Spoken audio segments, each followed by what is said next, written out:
Là abritera le 83e régiment d'infanterie motorisée. Le ministre de la Défense et des anciens combattants a posé ce lundi la première pierre du camp militaire en question.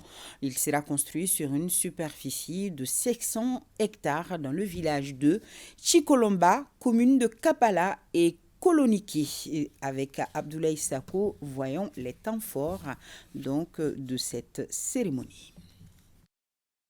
Construire un camp militaire à Koutchala, une nouvelle qui fait changer les habitudes dans le vestibule du Djamanatigi.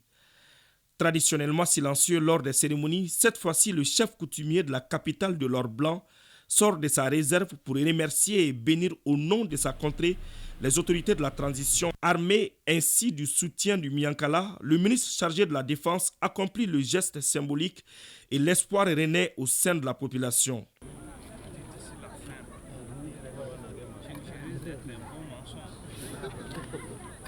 Ce camp militaire sera, j'en suis convaincu, à la hauteur du rang que la région de Koutchala occupe sur le plan industriel et agricole dans notre pays. La sécurisation de la région de Koutchala est un impératif dans le processus de développement, car la ville est à la fois un centre agro-industriel, un grand carrefour commercial et de transit. Ainsi, le camp militaire qui sera bientôt mis à disposition abritera le 83e régiment d'infanterie motorisée, placé sous le commandement de la région militaire numéro 8. Ce camp aura pour avantage de renforcer la sécurité des personnes et de leurs biens dans la région de Koutchala, garantir et dynamiser le développement local, la libre circulation des personnes et des biens. La construction de ce camp est la matérialisation de la promesse faite par le président de la transition aux populations de la capitale de l'or blanc lors de son passage. La mobilisation massive et l'effervescence au sein de la population étaient des signes d'espoir pour le Mali croix. Le chef de l'État était venu célébrer la fête du coton et